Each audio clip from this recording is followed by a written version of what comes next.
मारता फिर लिखू बुलंदा असी बनाउणा अपना तैनू अज मिलदा।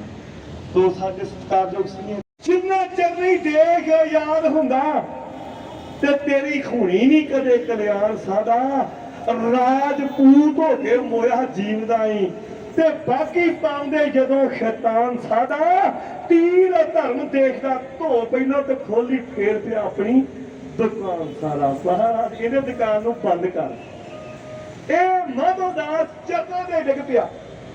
इहदे कोल शक्तियां की ने इतिहासकार लिखदे ने दिने जलक के तारे दिखा दिंदा सी। जिन्ना चिर कोई साधु करामात ना दिखावे तो दुनिया के लोग उहदे मगर नहीं लगते। एक कश्मीर तो तुरिया सी 15 साल का सी। शिकार खेडन का शौक जागया। साध किवें होया इतिहासकार दसदे ने। तीर चलाया हिरनी ने लगा पेट चा कीता। 2 बच्चे उहदे पेट चों निकल के इहदियां अखां सामने तक तर के मर गए। इहने तीर तोड़ दिते। खंजर जम्मू तवी नदी विच वगा के मारिया ते वैरागी साधुओं दे नाल कश्मीर तो तुरिया पंजाब आ गया। पर मन ना मनिया साधु संतां दी संगत करदा यूपी चलिया गया। यूपी भी मन ना टिकिया। आखिरकार ये नदेड़ चलिया गया ते उग्रनाथ दा चेला बन गया। जदों कहंदे उन्हें एक किताब दी उन्होंने पढ़ के अभ्यास कर करके रिधियां सिधियां का मार्ग बन गया सी। दिने तारे दिखा देने जदों जी करना मीह पवा देना जदों जी करना गड़े पवा देने। एडी शक्ति बैठा बैठा अपनी शक्ल बदल लेंदा सी ते बैठा बैठा अलोप हो जाता सी। एक इन्हें रसायन तैयार कर ली सी। इत्थों तक इतिहासकार दसदे ने कि सोना भी तैयार कर लेंदा सी। एडियां वड्डियां करामातां दा मालक बन गया। पर महाराज ने आख्या साडा आ जिहड़ी जोत ला के बैठा सुत बंद करके बैठदा। जदों सुत बंद करदा तैनूं कदे पंजाब नजर नहीं आया। पंजाब दे चप्पे चप्पे उत्ते खून डुलिया पिया है बेदोशियां दा। उठ सुत संभाल राजपूत हो के ये किहड़े राह पिया होया है। जदों महाराज ने इतिहास के खूनी वर्गे सुनाए भाई हाथ जोड़ के बोलिया साह देखो जानी जानना होर तड़पाऊ मैनू भाई सारी उम्र भुलदा रहा बंदा ते अज अपना बंदा बनाओ मैनू। जिवें ये बनाए ने सिख पुत्र तिवें पिता जी पुत बनाओ मैनू। अपने गले चों ला दिया सब मारा ते हथी अपनी तेग सजाओ मैनू। सतगुरु वास्ता ही 4 बच्चों का इस देश लई अज बचाओ मैनू। महाराज ने फिर सिंघां नूं हुक्म किया कि माधोदास नूं अमृत छकाया जाए। कहंदे इहदे डेरे दे विच पुन्निया दा दिन सी 3 सितंबर का दिन सी। अमृत तैयार किया गया। पहला इहदे पिंडे तो बतूती लाती जड़ावां खोल दित्तियां गईयां। जिथे लकोट लगा सी महाराज ने कशहरा बख्शिश कर दिता। और जड़ावां नूं साफ करने वास्ते जदों केस धोते ते केसां नूं साफ करने वास्ते कंघा बख्शिश कर दिता। ककार बख्शिश कर दिते। अमृत छका के इहदा नाम माधोदास तो कोई बंदा सिंह बहादुर रख दिता गया।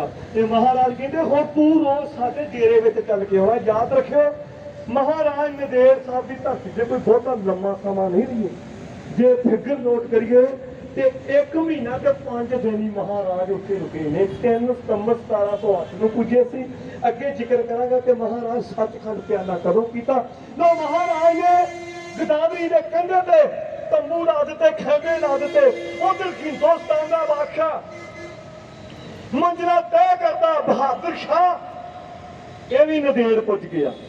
ये बगावत नूं दबाउण वास्ते जयपुर जोधपुर तो हुंदा होया दखन की बगावत दबाउंदा होया नदेड़ पुज गया।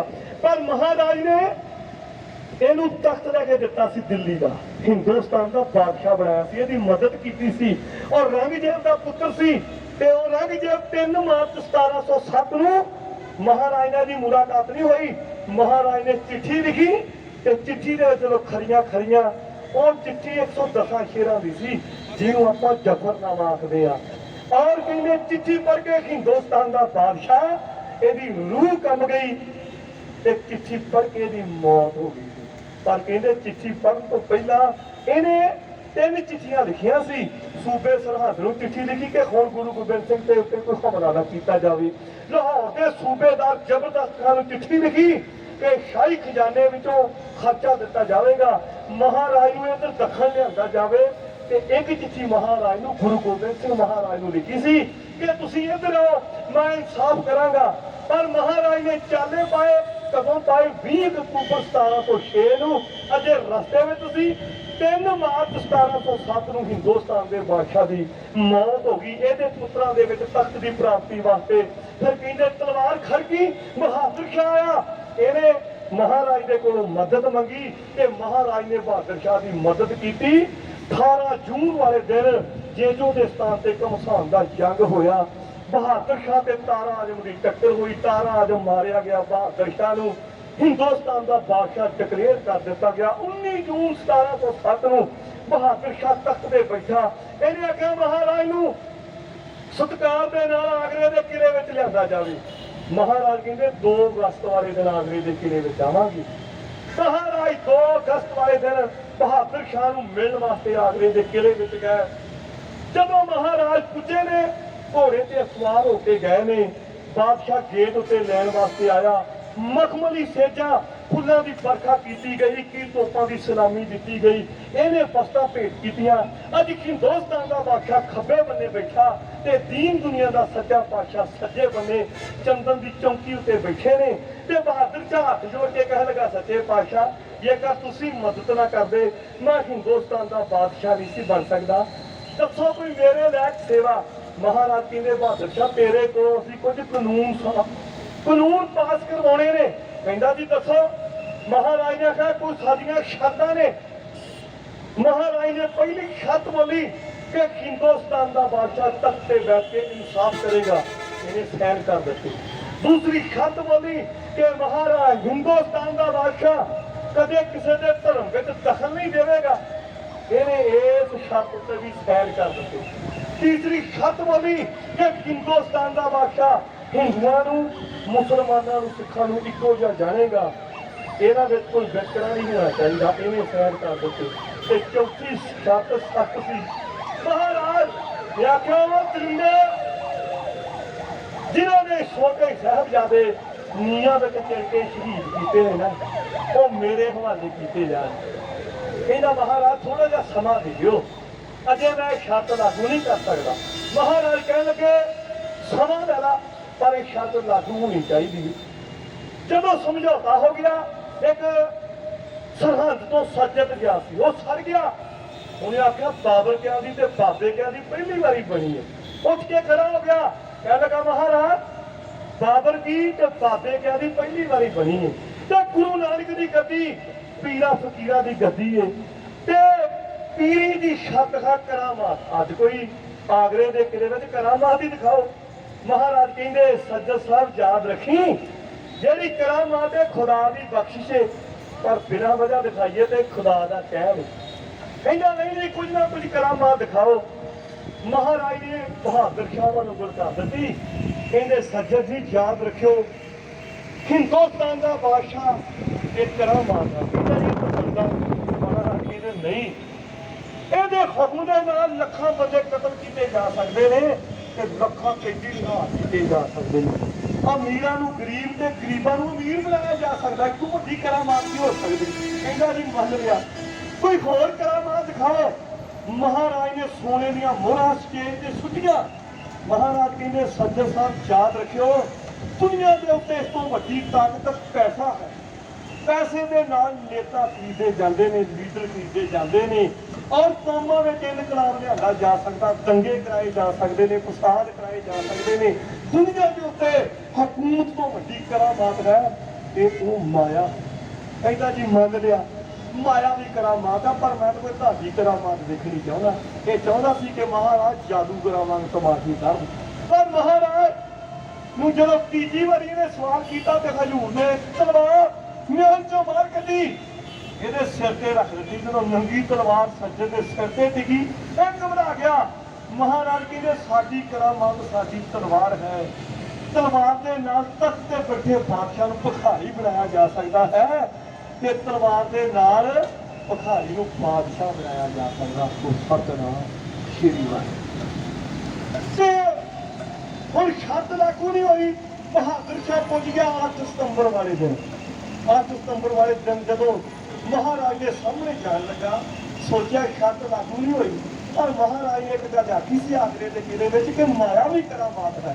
ਇਹਨੇ ਆਖਿਆ ਉਹ ਹਥਿਆਰ ਵਰਤ ਕੇ ਦੇਖਦੇ ਹਾਂ। ਇਹਨੇ ਖੀਸੇ ਦੇ ਵਿੱਚੋਂ ਇੱਕ ਕੀਮਤੀ ਹੀਰਾ ਕੱਢਿਆ, ਨਗੀਨਾ ਕੱਢਿਆ। ਉੱਥੇ ਗੁਰਦੁਆਰਾ ਨਗੀਨਾ ਘਾਟ, ਕਈਆਂ ਨੇ ਦਰਸ਼ਨ ਕੀਤੇ ਹੋਣਗੇ ਨੇ, ਉਸ ਸਥਾਨ ਤੇ ਬੈਠੇ ਸੀ ਮਹਾਰਾਜ। ਇਹਨੇ ਆਖਿਆ ਮਹਾਰਾਜ ਦੇ ਸਿੱਖ ਤੇ ਕੋਈ ਰੁਪਈਆ 2 ਰੁਪਈਆ ਮੱਥਾ ਟੇਕਦੇ ਹੋਣਗੇ, ਮੇਰੇ ਵਰਗਾ ਤੁਹਾਨੂੰ ਜਿਹੜਾ ਰੋਜ਼ ਆਉਂਦਾ ਹੋਣਾ ਇੱਥੇ। ਇਹਨੇ ਨਗੀਨਾ ਕੱਢਿਆ ਤੇ ਮਹਾਰਾਜ ਦੇ ਜਾ ਕੇ ਸਾਹਮਣੇ ਚਰਨਾਂ ਦੇ ਵਿੱਚ ਰੱਖ ਦਿੱਤਾ। ਮਹਾਰਾਜ ਨੇ ਉਹ ਨਗੀਨਾ ਚੁੱਕਿਆ ਤੇ ਸੱਜੇ ਹੱਥ ਦੀ ਥਾਲੀ ਤੇ ਰੱਖ ਲਿਆ ਤੇ ਹਜੂਰ ਉਹਨੂੰ ਘੁਮਾਉਣ ਲੱਗ ਪਿਆ। ਬਹਾਦਰ ਸ਼ਾਹ ਸੋਚਣ ਲੱਗਾ, ਕਹਿੰਦਾ ਵਾਕਈ ਦੁਨੀਆ ਦੇ ਵਿੱਚ ਮਾਇਆ ਬੜੀ ਵੱਡੀ ਕਰਾਮਾਤ। ਮਹਾਰਾਜ ਨੂੰ ਉਹ ਛਾਤਾਂ ਹੀ ਭੁੱਲਦੀਆਂ ਲੱਗਦੀਆਂ ਨੇ। ਕਵੀ ਕਹਿੰਦਾ ਬਈ ਸੱਚੇ ਸਾਹਿਬ ਦੇ ਲੱਗੇ ਦਰਬਾਰ ਅੰਦਰ ਕੀਤਾ ਸ਼ਾਹ ਨੇ ਆਣ ਕੇ ਭੇਟ ਕੀਤਾ। ਕੋਹੇ ਨੂਰ ਤੋਂ ਰਤਨਾ ਨੀਲਮਾ ਤੋਂ ਜਿਹੜਾ ਰੱਖਦਾ ਸੀ ਮਹਿੰਗਾ ਰੇਤ ਹੀਰਾ, ਤੇ ਬਾਜਾਂ ਵਾਲੇ ਨੇ ਚੁੱਕ ਵਗਾ ਦਿੱਤਾ। ਪਾਣੀ ਵਗਦਾ ਗਿਆ ਸਮੇਤ ਹੀਰਾ। ਇਹ ਵੇਖ ਕੇ ਸਾਹ ਦੇ ਸਾਹ ਸੁੱਕੇ, ਖੜੀ ਕਰੇਗਾ ਕੋਈ ਗੱਲ ਸੇਠ ਹੀਰਾ। ਕਹਿੰਦਾ ਜੇ ਮੈਂ ਜੋੜੀ ਲੈ ਜਾ ਕੇ ਵੇਚ ਦਿੰਦਾ ਤੇ ਲੱਖਾਂ ਬੰਦਿਆਂ ਦਾ ਭਰਦਾ ਪੇਟ ਹੀਰਾ। ਕੀਮਤ ਪਾਈ ਨਾ ਕਰਗੀਆਂ ਵਾਲਣੇ ਨੇ ਐਵੇਂ ਸੁੱਟਦਾ ਪਰੇ ਵਲੇਟ ਹੀਰਾ। ਜਦੋਂ ਮਹਾਰਾਜ ਨੇ ਦਿਲ ਦੀ ਗੱਲ ਪੁੱਛ ਲਈ ਤੇ ਹਜੂਰ ਨੇ ਉਹ ਨਗੀਨਾ ਵਗਦੀ ਗੋਦਾਵਰੀ ਵਿੱਚ ਸੁੱਟ ਦਿੱਤਾ। ਬਹਾਦਰ ਸ਼ਾਹ ਦਾ ਰੰਗ ਉੱਡ ਗਿਆ। ਕਹਿੰਦਾ ਮਹਾਰਾਜ ਤੁਸੀਂ ਤਾਂ ਫਕੀਰਾਂ ਵਾਲੀ ਕੀਤੀ, ਸਾਧੂ ਸੰਤਾਂ ਵਾਲੀ ਕੀਤੀ, ਬੜਾ ਕੀਮਤੀ ਸੀ। ਜਦੋਂ ਇਹਦਾ ਰੰਗ ਉੱਡ ਗਿਆ ਮਹਾਰਾਜ ਕਹਿੰਦੇ ਬਹਾਦਰ ਸ਼ਾਹ ਘਬਰਾ ਨਾ, ਅਸੀਂ ਸੁੱਟਿਆ ਨਹੀਂ, ਉਹ ਗੋਦਾਵਰੀ ਵਿੱਚ ਸਾਡਾ ਖਜ਼ਾਨਾ ਪਿਆ ਤੇ ਅਸੀਂ ਖਜ਼ਾਨੇ ਵਿੱਚ ਜਮ੍ਹਾਂ ਕਰ ਲਿਆ ਤੇਰਾ ਹੀਰਾ। ਕਹਿੰਦਾ ਮਹਾਰਾਜ ਗੋਦਾਵਰੀਆਂ ਵਿੱਚ ਵੀ ਕਦੇ ਖਜ਼ਾਨੇ ਹੋਏ ਨੇ। ਮਹਾਰਾਜ ਕਹਿੰਦੇ ਜੇ ਯਕੀਨ ਨਹੀਂ ਤੇ ਜਾ ਕੇ ਦੇਖਦਾ। ਕਹਿੰਦੇ ਇੱਕ ਹੀਰੇ ਬਦਲੇ ਹਿੰਦੁਸਤਾਨ ਦਾ ਬਾਦਸ਼ਾਹ ਕੱਪੜੇ ਲਾ ਕੇ ਘਰ ਦੀ ਗੋਦਾਵਰੀ ਜਾ ਵੜਿਆ। ਮਹਾਰਾਜ ਨੇ ਜਿੱਥੇ ਸੁੱਟਿਆ ਸੀ ਇਸ਼ਾਰਾ ਕੀਤਾ ਕਿ ਇਹਨੇ ਇੱਥੋਂ ਟੁਕੜਾ, ਇਹਨੇ ਪਾਣੀ ਦੇ ਵਿੱਚੋਂ ਬੁੱਕ ਭਰਿਆ ਤੇ ਕਹਿੰਦੇ ਇਹਦਾ ਬੋਕੀ ਨਗੀਨਿਆਂ ਦੇ ਨਾਲ ਭਰ ਗਿਆ। ਉਸ ਪੱਤਰ ਤੱਕ ਸਕੀਨਾ ਨਿਗਾਹ ਨਗੀਨਿਆਂ ਨੂੰ ਪੈਸੀ ਉੱਥੇ ਲੱਖ ਲਾਲ ਦਾਤਾ ਨੂਰੀ ਦਾਤਿਆ ਤੇਰੀਆਂ ਤੂੰ ਜਾਣੇ ਤੇ ਜਾਣ ਸਕੇ ਨਾ ਦੱਸਦੀ। ਅੱਖ ਦਾਤਾ ਸ਼ਰਮਿੰਦਾ ਹੋ ਗਿਆ, ਚਰਨਾਂ ਤੇ ਡਿੱਗ ਪਿਆ। ਇੱਥੇ ਕਹਿੰਦੇ ਸਰਹੱਦ ਤੇ ਸੂਬੇਦਾਰ ਵਜ਼ੀਰ ਖਾਨ ਦੇ ਭੇਜੇ ਹੋਏ 2 ਪਠਾਨ ਜਮਸ਼ੈਦ ਖਾਨ ਤੇ ਗੁਲ ਖਾਨ ਵੀ ਪੁੱਜ ਗਏ। ਅੱਖਾਂ ਦੇ ਨਾਲ ਗੱਲਾਂ ਹੋ ਗਈਆਂ। ਔਰ ਕਹਿੰਦੇ ਜਦੋਂ ਗੱਲਾਂ ਹੋ ਗਈਆਂ ਜਥੇਦਾਰ ਦੀ ਸੌ ਦਬੜਾ ਕੀਰਤ ਦਾ ਸਤਿਕਾਰ ਕਰ ਰਹੇ ਨੇ। ਮੈਂ ਕਹਿ ਜਦੋਂ ਧੰਨਵਾਦ ਕਰਦਾ ਹਾਂ।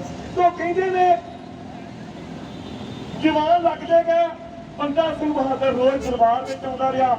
14 ਸਤੰਬਰ ਦਾ ਦਿਨ ਆ ਗਿਆ 1708 ਈਸਵੀ ਸੀ, ਜਿਸ ਦਿਨ ਸਰਹੱਦ ਦੇ ਭੇਜੇ ਹੋਏ ਸੂਬੇ ਵਜ਼ੀਰ ਖਾਨ ਦੇ 2 ਪਠਾਨ ਮੁੰਡੇ ਜਮਸ਼ੈਦ ਖਾਨ ਤੇ ਗੁਲ ਖਾਨ ਨੇ ਸਮਾਂ ਬਚਾ ਕੇ ਮਹਾਰਾਜ ਨੇ ਦੀਵਾਨ ਦੀ ਸਮਾਪਤੀ ਕੀਤੀ, ਆਪਣੇ ਖੈਮੇ ਵਿੱਚ ਚਲੇ ਗਏ।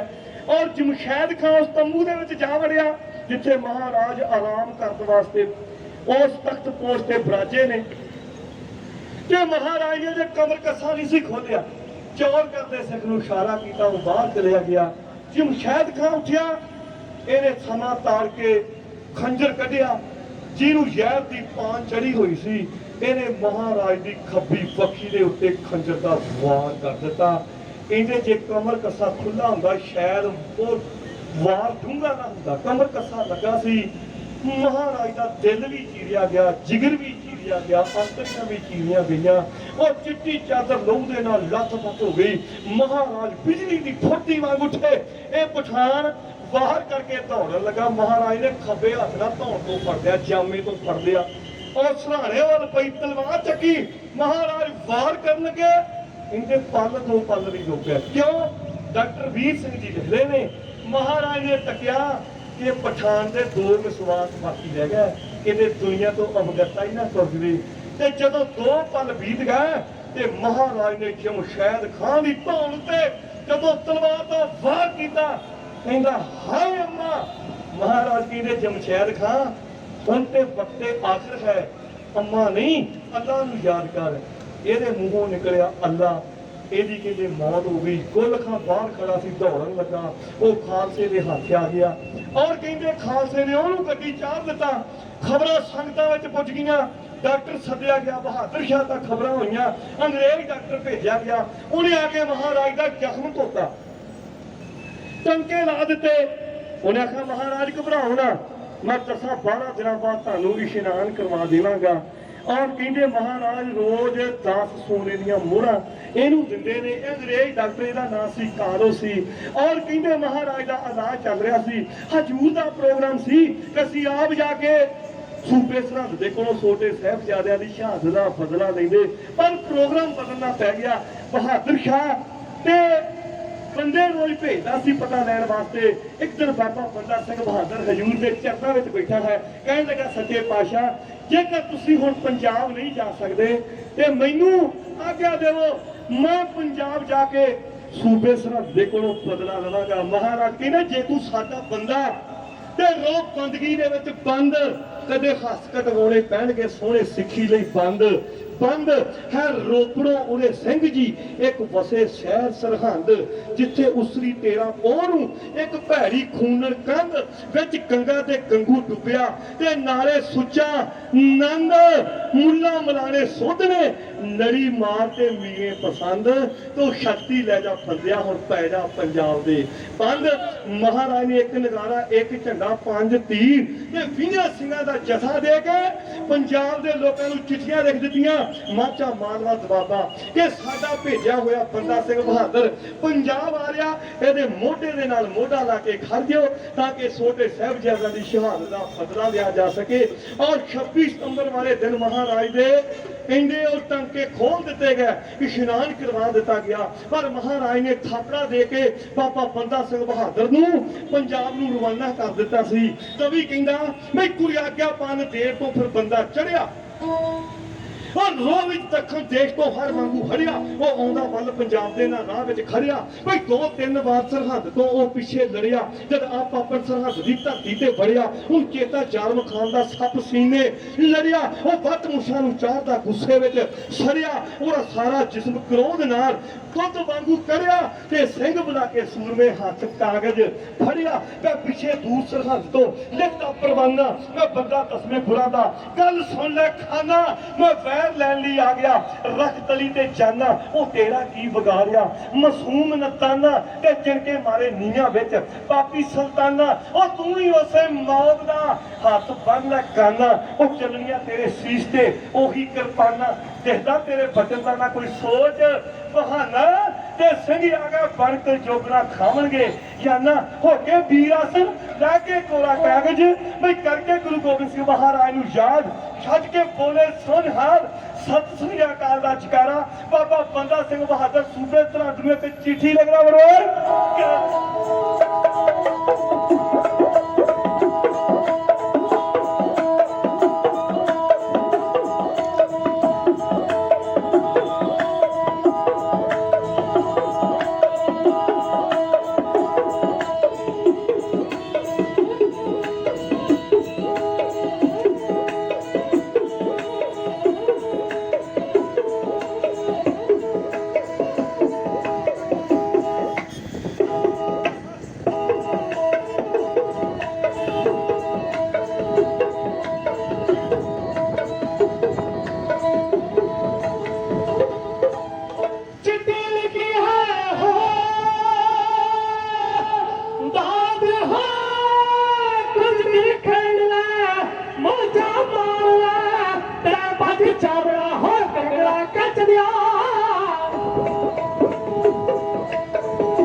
दशमेश जी ने भेजा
ਚੜਾਏ ਬਚਨੀ ਹਦਾ ਤੇਰੀ ਹੱਕ ਕਰਨੀ ਲਿਓ ਵੀਰ ਸੱਚ ਝੂਠ ਤੇਰੇ ਸਾਰੇ ਅਸੀਂ ਸੁੱਧ ਰਹੇ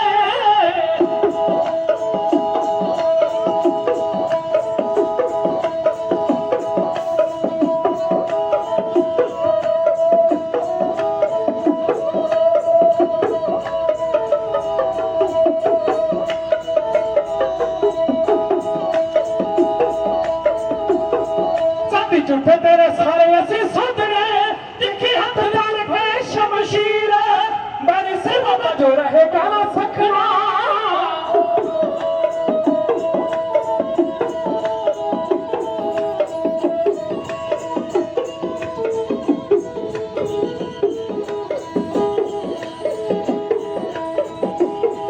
ਮੇਰੀ ਸੇਵਾ ਦਾ ਜੋ ਰਹੇਗਾ ਨਾ ਸਖਣਾ ਮੇਰਾ ਲੱਤ ਲੱਤ ਚੀਰ ਮੇਰੀ ਮਾਂ ਭਾਵੇਂ ਸਾਡੇ ਦਿੱਲੀ ਸਰਕਾਰ ਨੂੰ ਤੈਨੂੰ ਰਾਜਾ ਬਣਾਉਣਾ ਕੀਆ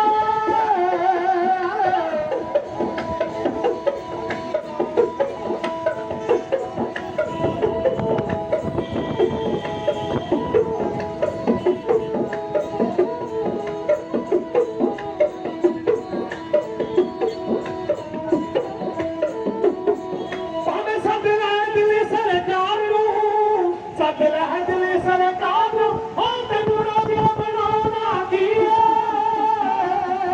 ਸ਼ੇਰ ਗੱਲ ਚਾਹੇ ਸਿੰਘਾਂ ਤੇ ਪਾਵਣੀ ਸ਼ੇਰ ਗੱਲ ਚਾਹੇ ਸਿੰਘਾਂ ਤੇ ਪਾਵਣੀ ਤੇਰੀ ਅੱਖਾਂ ਵਿੱਚੋਂ ਦਿਖਣਾ ਨਹੀਂ ਸਾਡੇ ਬਾਜਕ ਰੰਜੀਆਂ ਬਤਾ ਕੇ ਚੱਕ ਵਿੱਚ ਰੰਜੀਆਂ ਬੰਦਾ ਸਿੰਘਾਂ ਤੇਰੀਆਂ ਜੀ ਹਾਂ ਪਰਤੀਆਂ ਦਾ ਕੁਝ ਵੱਖਰੇ ਢੰਗ ਦੇ ਨੇ ਕੋਈ ਭੀਖ ਮੰਗੇ ਰੱਬ ਕੋਲੋਂ ਜ਼ਿੰਦਗੀ ਦੀ ਤੇ ਜੂਝ ਮਰਨ ਦਾ ਵਰ ਇਹ ਮੰਗਦੇ क्षमा धर्म दी उतो हस हस के ते सर जाम दे वांग पतंग दे ने वारी दाई दिखाउंदे दिने दारे जदों जूझ दे विच जां जंग दे ने और खीरा दी जेड़े वंगारदे ने ओनू गंग दे वांग भुजंगदे ने ए संत सिपाही निर्दोष सूरे ते रते हुए विच नाम दे रंग दे ने इतिहास अगे चलदा समा समाप्त है। गुरु गोबिंद सिंह जी महाराज जिन्होंने हिंदुस्तान की आज़ादी वास्ते देश कौम पंथ वास्ते सारा कुछ अपना कुर्बान कर दिता। उन्होंने परखाए कवि लिखता है भाई सुनता ना दुख कोई हिंदुओं के हिंद विच श्री दशमेश दिंदे पिता जे वार ना पाल पत लैंदी सदा हिंदू बहु बेटियां दी ते बुढ़ी माता गुजरी नूं दिंदे जे विसार ना उच दी अरख्यान हिंदियां दे हिरदियां चों बई जंग विच भेजदे अजीत ते जुझार धर्म दियां नीआं अज होणीआं सी पोलियां ते नीआं विच निक्कियां नूं दिंदे जे खलारना गंगा ते जमुना दा नाम कुछ होर हुंदा मथरा ना कंछी हुंदा हर दवार दा हिंद वासी की नाम हिंद दा भी होर हुंदा वार दे जे गुरु दशमेश परवार ना। तो 10वें पातशाह की पवित्र कमाई का ध्यान करके गजवत किया सतनाम श्री। मैं 1 मिनट में समाप्ति कर रहा गल याद आ गई आ जरा ना मोर्चा लगा हुण सच्चे पातशाह कृपा कर कामयाबी बख्शिश करे। ये पग्गा वालियां ने ना दिल्ली जाके भी वक्त पाता सी दिल्ली सरकार ने ये जी दस्तार तुहाडे सिरां ते सोभ रही है याद रखियो इहदे पिछे बड़ा लम्मा चौड़ा इतिहास है। इस दस्तार को कायम रखने वास्ते साडे गुरु साहिबां ने सारा कुछ कुर्बान कर दिता। कवि कहंदा 10वें पातशाह अमृत दी दात बख्शी ते खुद सिੱਖੀ सानू कलगी धार बख्शी और साडे सीस उत्ते सोहणे केस बख्शे ते केसां वास्ते ए दस्तार बख्शी होर 4 टक्के भावें होण पूरे और केसां बाज नहीं सिੱਖੀ किरदार बनदा। केस रख के सिख तां बन सकदा पर बजे पग तां फिर सरदार बनदा। पग वेखणे नूं टोटा कपड़े दा इहनूं रंग दईए होर भी सजदा ए इहदा मुੱਲ पैंदा उस वेले पग बन के जदों इह ਵੱਜਦਾ ਏ ਉਹ ਬਿਨਾਂ ਪੱਗ ਦੇ ਕਾਹਦੀ ਪਹਿਚਾਨ ਹੁੰਦੀ ਹੋਵੇ ਆਦਮੀ ਲੱਖ ਹਜ਼ਾਰ ਜਾਂਦਾ ਤੇ ਲੱਖਾਂ ਵਿੱਚੋਂ ਹੋਵੇ ਇੱਕ ਪੱਗ ਵਾਲਾ ਲੋਕੀ ਆਖਦੇ ਉਹ ਸਰਦਾਰ ਜਾਂਦਾ ਉਹ ਮਿਲਦਾ ਮਾਣ ਹੈ ਜੱਗ ਨੂੰ ਪੱਗ ਉੱਤੇ कपड़ा होर ना टौर दिखाए कोई। लोकी कहते आ पगड़ी संभाल जट्टा पर धोती संभालना कहे कोई। वो जिस बंदे की परिया विच पग लै जाए ਉਹਦਾ ਮਾਣ ਨਹੀਂ ਰਹਿੰਦਾ ਜੱਗ ਉੱਤੇ ਤੇ ਸਿਹਰਾ ਕਦੇ ਨਹੀਂ ਵੱਜਦਾ ਬਿਨਾਂ ਪੱਗ ਦੇ। ਸਿਹਰਾ ਜਦੋਂ ਵੱਜੂ ਪੱਗ ਉੱਤੇ ਤਾਂ ਪੱਗ ਬੰਦੇ ਦੀ ਇੱਜ਼ਤ ਤੇ ਪੱਗ ਹੁੰਦੀ। ਉਹ ਸਿੱਖਾਂ ਦੀ ਇੱਕ ਸਗਾਤ ਹੈ ਇਹਨੂੰ ਸਦਾ ਸੰਭਾਲ ਕੇ ਰੱਖਿਓ। ਜੇ ਬਖਸ਼ੀ ਹੋਈ ਦਸ਼ਮੇਸ਼ ਨੇ ਦਾਤ ਹੈ, ਬਖਸ਼ੀ ਹੋਈ ਦਸ਼ਮੇਸ਼ ਨੇ ਦਾਤ ਹੈ। ਫਿਰ ਦੁਬਾਰਾ 10ਵੇਂ ਪਾਤਸ਼ਾਹ ਦੀ ਪਵਿੱਤਰ ਕਮਾਈ ਦਾ ਧਿਆਨ ਕਰਕੇ ਗੱਜ ਵਕਤੀ ਆਖੋ ਸਤਨਾਮ ਸ਼੍ਰੀ ਵਾਹਿਗੁਰੂ। ਮੈਂ ਸਾਰੇ ਕਿਸਾਨ ਵੀਰਾਂ ਦਾ ਔਰ ਪੁਲਿਸ ਮੁਲਾਜ਼ਮਾਂ ਦਾ ਜਿਨ੍ਹਾਂ ਵੱਲੋਂ 500 ਨੰਬਰੇ 100 ਨੰਬਰੇ ਆਏ ਨੇ ਸਾਰਿਆਂ ਦੀ ਚੜ੍ਹਦੀ ਕਲਾ ਦਾ ਇੱਕ ਜਕਾਰਾ ਲਾਉਣਾ। ਸਾਰੀਆਂ ਸੰਗਤਾਂ ਨੇ ਮੋਹਰ ਲਾਉਣੀ ਜੀ। ਜਕਾਰੇ ਦਾ ਜਵਾਬ ਗੱਜ ਵੱਜ ਕੇ ਦੇਣਾ। ਇਹ ਜਕਾਰਾ ਆਮ ਨਹੀਂ, ਇਹਦੇ ਵਿੱਚ ਇਹ ਜਿਹੜਾ ਮੋਰਚਾ ਲੱਗਾ ਉਹਦੇ ਵਿੱਚ ਵੀ ਸੱਚੇ ਪਾਤਸ਼ਾਹ ਸਾਨੂੰ ਜਿੱਤ ਬਖਸ਼ੀ ਕਰਨ। ਤੋਂ ਜਕਾਰੇ ਦਾ ਜਵਾਬ ਗੱਜ ਵੱਜ ਕੇ ਦਿਓ ਤਾਂ ਕਿ ਪਤਾ ਲੱਗ ਜਾਏ ਕਿਸਾਨ ਯੂਨੀਅਨ ਦਬਾਬਾ ਵੱਲੋਂ ਅੱਜ ਫਗਵਾੜੇ ਦੀ ਧਰਤੀ ਤੇ ਮੋਰਚਾ ਲਗਾਇਆ। ਬੋਲੇ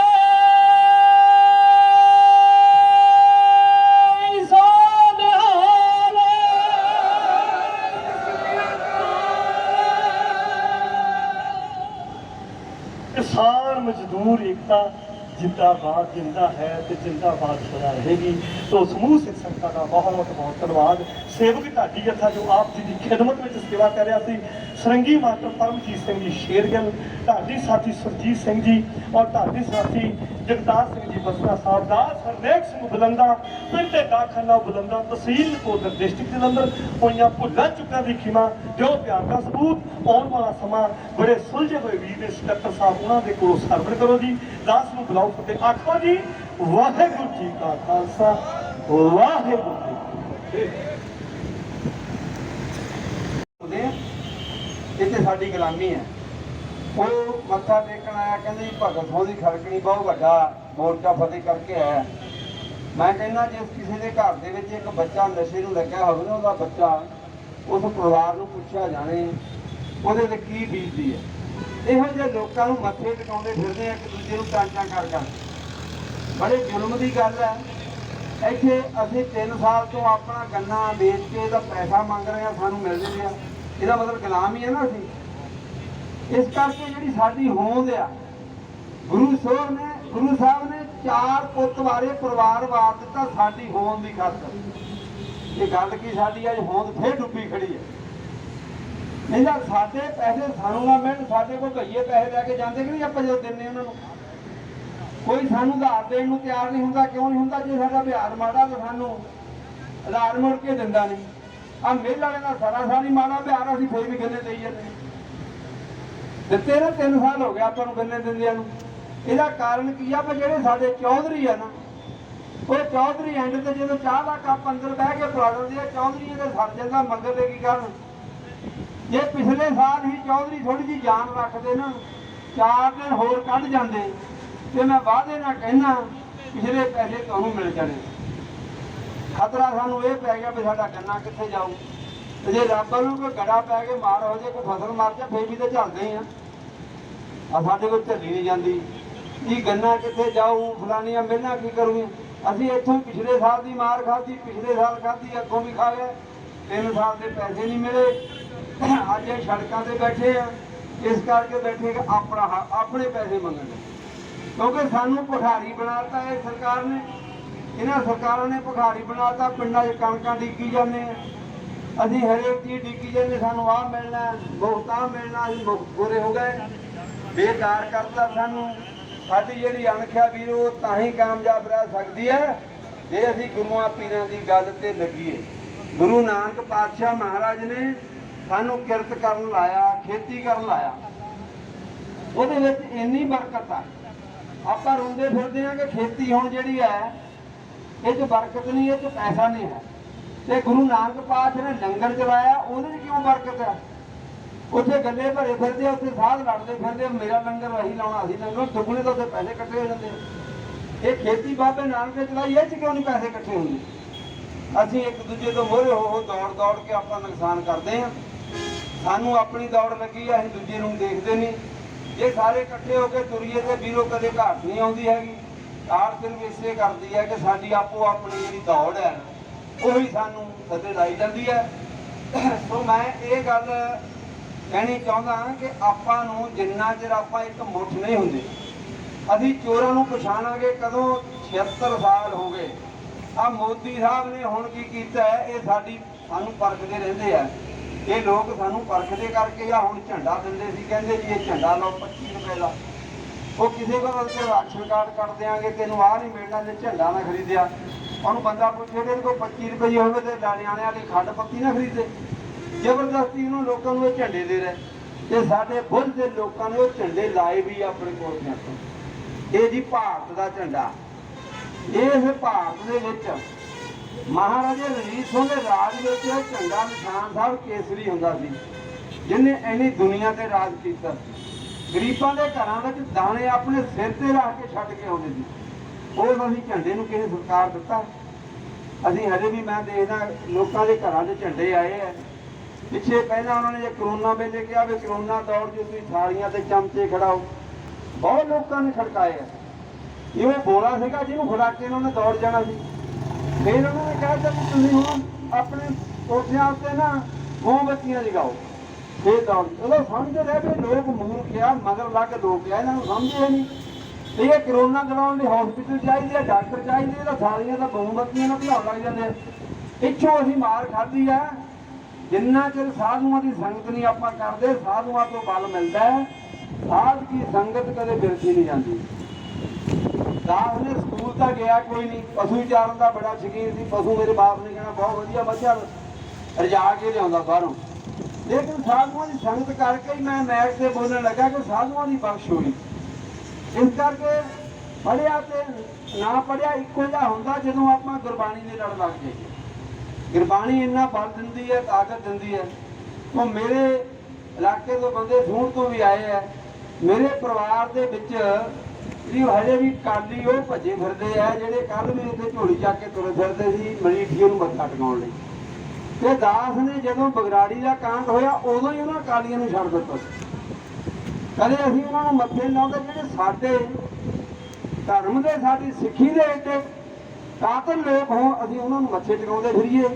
ਇਹਦਾ ਮਤਲਬ ਅਸੀਂ ਤਾਂ ਹੀ ਸੜਕਾਂ ਤੇ ਬੈਠੇ ਹਾਂ ਤੇ ਅਸੀਂ ਅਜੇ ਤੱਕ ਉਹਨੂੰ ਪਰਖ ਹੀ ਨਹੀਂ ਸਕੇ। ਉਹ ਕੀ ਚੀਜ਼ ਹੈ? ਉਹ ਉਹੀ ਮਜੀਠੀਆ ਜਿੱਦਣ ਕੂਕਾ ਲਹਿਰ ਚੱਲੀ, ਇਹ ਘੱਟੋ ਘੱਟ 75 ਪੰਜਾਬੀਆਂ ਦੀ ਉੱਥੇ ਸ਼ਹੀਦੀ ਪਾਈ।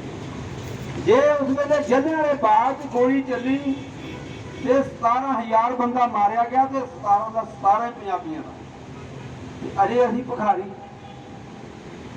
ਜਿੱਥੇ ਸਾਨੂੰ ਇਹ ਕੁਰਬਾਨੀ ਤਾਂ ਦੇਣ ਨੂੰ ਅਸੀਂ ਤਿਆਰ ਹਾਂ, ਆਪਣੀ ਜਾਨ ਵਾਰਨ ਲਈ ਤਿਆਰ ਹਾਂ। ਜੇਕਰ ਰਾਜ ਕਰਨ ਵੇਲੇ ਸਾਡੇ ਜਿਹੜੇ ਆਗੂ ਆ ਉਹ ਭਿਖਾਰੀ ਬਣ ਕੇ ਦਿੱਲੀ ਬਹਿ ਜਾਂਦੇ ਆ, ਅਸੀਂ 85% ਲੋਕ ਉਹਨਾਂ ਦੇ ਥੱਲੇ ਲੱਗੇ ਫਿਰਦੇ ਹਾਂ। ਤਾਂ ਸਾਨੂੰ ਰੱਬ ਨੇ ਦਿਮਾਗ ਜਿਹੜਾ ਨਾ ਉਹ ਸੋਚਣ ਦਾ ਘੱਟ ਵਰਤਣ ਦੇ ਦਿੱਤਾ ਕਰਕੇ ਅਸੀਂ ਸੋਚਦੇ ਨਹੀਂ ਹੈਗੇ। ਫਿਰ ਅਸੀਂ ਆਪਣੀ ਫੂਕ ਫਾਕ ਕੇ ਤੁਰੇ ਫਿਰਦੇ ਹਾਂ।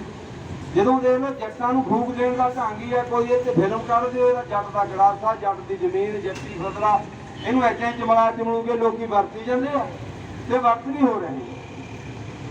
ਕਿਉਂਕਿ ਅਸੀਂ ਤਾਂ ਫੂਕਦੇ ਜੇ ਹੁਣ ਤੁਸੀਂ ਉਹ ਬਿਲਾਰੀ ਦਾ ਨਾਮ ਲੈ ਕੇ ਸੱਦੋ ਤੁਹਾਡੇ ਤੇ ਪਰਚਾ ਹੋ ਜਾਣਾ। ਤੁਹਾਡਾ ਕੋਈ ਤੁਹਾਨੂੰ ਕਹਿੰਦੇ ਜੱਟ ਤੇ ਮੂਰਖ ਤੇ ਫੌਜੀ ਇੱਕੋ ਹੀ ਗੱਲ ਹੁੰਦੀ ਹੈ, ਤਿੰਨੇ ਚੀਜ਼ਾਂ ਇੱਕੋ ਹੋ ਜਾਂਦੀਆਂ। ਜੇ ਕਿਸੇ ਨੂੰ ਫੌਜੀ ਕਹਿ ਦਿਓ ਸਮਝੋ ਆਪਾਂ ਸੂਈ ਕਹਿਤਾ, ਜੱਟ ਕਹਿ ਦਿਓ ਤਾਂ ਵੀ ਠੀਕ ਹੀ ਕਹਿਤਾ ਆਪਾਂ। ਇਹ ਸਾਡੀ ਸੋਚ ਆ। ਜਿੰਨਾ ਚਿਰ ਅਸੀਂ ਇਹਨਾਂ ਸੋਚਾਂ ਨੂੰ ਬਦਲ ਕੇ ਆਪਾਂ ਇੱਕ ਥਾਂ ਨਹੀਂ ਆਉਂਦੇ, ਇੱਕ ਝੰਡੇ ਨਿਸ਼ਾਨ ਕੇਸਰੀ ਕਦੇ ਨਹੀਂ ਪਹੁੰਚਦੇ, ਇਹਨਾਂ ਪਾਰਟੀਆਂ ਨੇ ਸਾਡਾ ਕੋਈ ਹਾਲ ਨਹੀਂ ਕਰਨਾ। ਜੋ ਕੁਝ ਹੋ ਰਿਹਾ ਤੁਹਾਨੂੰ ਪਤਾ ਹੀ ਹੈ। ਇਹ ਪਹਿਲਾਂ 13 ਮਹੀਨੇ ਦਿੱਲੀ ਲਾਤੇ, ਹੁਣ ਤਾਂ ਗਾਹਾਂ ਤੋਂ ਗਾਹਾਂ ਮੋਰਚੇ ਬਹੁਤ ਲੋਕੀ ਕਹਿੰਦੇ ਜੀ ਕਿਸਾਨ ਤਾਂ ਫਟਾਫਟ ਮੋਰਚਾ ਲਾ ਕੇ ਬਹਿ ਜਾਂਦੇ ਆ। ਮੈਂ ਸੋਚਦਾ ਵੀ ਸੌਰੀ ਦਿਓ, ਜੇ ਤੁਸੀਂ ਸਾਨੂੰ ਕੁਝ ਸਾਡਾ ਹੱਕ ਦੇ ਦਿਓ, ਅਸੀਂ ਕਾਹਨੂੰ ਮੋਰਚੇ ਲਾਈਏ? ਸਾਡਾ ਸਿਰ ਘੁੰਮਿਆ, ਘਰੋਂ ਮਾਲ ਪਸ਼ੂ ਛੱਡ ਕੇ, ਬੱਚੇ ਪਰਿਵਾਰ ਛੱਡ ਕੇ ਸੜਕਾਂ ਤੇ ਬੈਠੇ ਆ। ਇਸ ਕਰਕੇ ਪਿੱਛੇ ਜੇ ਮੈਂ ਇੱਥੋਂ ਬੱਸ ਤੇ ਸਫ਼ਰ ਕਰ ਰਿਹਾ ਸੀ, ਇੱਕ ਮੈਨੂੰ ਕਨੈਕਟਰ ਕਹਿੰਦਾ ਦੇਖੋ ਕੈਪਟਨ ਦੀ ਕਹਿੰਦਾ ਅਕਲ। ਮੇਰੇ ਕਹਿੰਦਾ 5 ਬੱਚੇ ਆ, 5 ਭੁੱਖੇ, ਤੇ ਮੈਨੂੰ ਸਵੇਰੇ ਦੋਧੀ ਨੇ ਦੁੱਧ ਨਹੀਂ ਦਿੱਤਾ ਤੇ ਪਹਿਲਾਂ ਪਿਛਲੇ ਪੈਸੇ ਦਿਓ, ਤੇ ਕਹਿੰਦਾ ਇਹਨੇ ਕਿਰਾਇਆ ਫਰੀ ਕਰ ਦਿੱਤਾ ਜੀ, ਕਿਰਾਇਆ ਫਰੀ ਹੋ ਗਿਆ ਬੀਬੀਆਂ ਨੂੰ ਤੇ ਉਹ ਵੋਟਾਂ ਲੈਣ ਲਈ। ਮੇਰੇ 5 ਭੁੱਖੇ ਮਰਨ ਗਏ ਆ, ਉਹ ਇੱਕ ਬੀਬੀ ਨੂੰ ਕਹਿੰਦਾ ਖੁਸ਼ ਕਰਕੇ ਵੋਟ ਜੀ ਕੀ ਫਤਿਹ। ਕਹਿੰਦੇ ਜਿਹੜੀ ਜਵਾਨ ਤੇ ਫਤਿਹ ਉਹਦੀ ਮੈਦਾਨ ਦੀ ਫਤਿਹ। ਤੇ ਗੱਲ ਅਸੀਂ ਉੱਥੋਂ ਹੀ ਕਰਾਂਗੇ ਜਿੱਥੋਂ ਸਾਡੇ ਸਤਿਕਾਰਯੋਗ ਜਥੇਦਾਰ ਸਾਹਿਬ ਛੱਡ ਕੇ ਗਏ ਆ। ਆਜ਼ਾਦੀ 2 ਦਿਨ ਪਹਿਲਾਂ ਪੂਰਾ ਦੇਸ਼ ਹੀ ਆਜ਼ਾਦੀ ਦਾ ਅੰਮ੍ਰਿਤ ਮਹੋਤਸਵ ਮਨਾ ਰਿਹਾ ਸੀਗਾ। ਤੇ ਆਜ਼ਾਦੀ ਕੀ ਆ? ਮੇਰੇ ਖਿਆਲ 'ਚ ਤੇ ਆਜ਼ਾਦੀ ਸ਼ਾਇਦ ਦੇਸ਼ ਦੇ 2 ਅਮੀਰ ਘਰਾਣਿਆਂ ਦੇ ਜਿਹੜਾ ਕੁਰਸੀ ਦਾ ਮੋਹ ਸੀਗਾ ਉਹਨੂੰ ਲੈ ਕੇ ਦੇਸ਼ ਨੂੰ ਵੰਡ ਦਿੱਤਾ ਗਿਆ। ਦੇਸ਼ ਤੇ ਵੰਡਿਆ ਗਿਆ, ਪਰ ਜਦੋਂ ਦੇਸ਼ ਵੰਡ ਹੋ ਚੁੱਕਾ ਸੀਗਾ ਉਸ ਤੋਂ ਬਾਅਦ ਜਿਹੜਾ ਸਭ ਤੋਂ ਵੱਡਾ ਚੈਲੰਜ ਸੀਗਾ ਸਰਕਾਰਾਂ ਦੇ ਅੱਗੇ ਉਹ ਇਹ ਸੀਗਾ ਕਿ ਹੁਣ ਦੇਸ਼ ਦੀ ਆਰਥਿਕਤਾ ਕਿਹੜਾ ਅਦਾਰਾ ਦੇਸ਼ ਦੀ ਆਰਥਿਕਤਾ ਨੂੰ ਤੇ ਜਦੋਂ ਸਾਰੇ ਪਾਸੇ ਦੇਖਣ ਤੋਂ ਬਾਅਦ ਕੋਈ ਵੀ ਕਾਰੋਬਾਰ ਇੱਦਾਂ ਦਾ ਨਹੀਂ ਸੀਗਾ ਜਿਹੜਾ ਉਹਨਾਂ ਦਾ ਹੱਥ ਵੱਸ ਚਲੇ।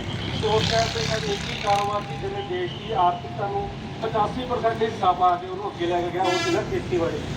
ਠੀਕ ਹੈ ਜੀ, ਖੇਤੀਬਾੜੀ ਨੇ 85% ਦਾ ਹਿੱਸਾ ਪਾਇਆ ਸੀਗਾ। ਤਾਂ ਹੀ ਜਾ ਕੇ ਲਾਲ ਬਹਾਦਰ ਸ਼ਾਸਤਰੀ ਜੀ ਨੇ ਨਾਰਾ ਦਿੱਤਾ ਸੀਗਾ ਜੈ ਜਵਾਨ ਜੈ ਕਿਸਾਨ। ਜਿਹੜੀ ਕਿਸਾਨ ਦੀ ਜੈ ਕੀਤੀ ਸੀਗੀ ਉਹਦੇ ਵਿੱਚ ਕੋਈ ਉਹਨਾਂ ਦਾ ਕੋਈ ਵੋਟਾਂ ਲੈਣ ਦਾ ਮੋਟਿਵ ਨਹੀਂ ਸੀਗਾ, ਉਹਨਾਂ ਦਾ ਕੋਈ ਪਾਰਟੀ ਦਾ ਨਾਰਾ ਨਹੀਂ ਸੀਗਾ ਕਿ ਜੈ ਕਿਸਾਨ। ਇਹਦੇ ਵਿੱਚ ਇੱਕ ਕਾਰਨ ਸੀਗਾ ਕਿ ਇਹ ਜਵਾਨ ਸਾਡੇ ਫੌਜੀ ਤੇ ਕਿਸਾਨ ਉਹ ਲੋਕ ਨੇ ਜਿਹੜੇ ਹਮੇਸ਼ਾ ਚਾਹੇ ਮੀਂਹ ਹੋਵੇ, ਹਨੇਰੀ ਹੋਵੇ, ਧੁੱਪ ਹੋਵੇ, ਇਹ ਉਹ ਲੋਕ ਨੇ ਜਿਹੜੇ ਹਮੇਸ਼ਾ ਮੈਦਾਨ ਵਿੱਚ ਰਹਿੰਦੇ ਨੇ ਤਾਂ ਜੋ ਦੇਸ਼ ਚੱਲਦਾ ਰਹਿ ਸਕੇ।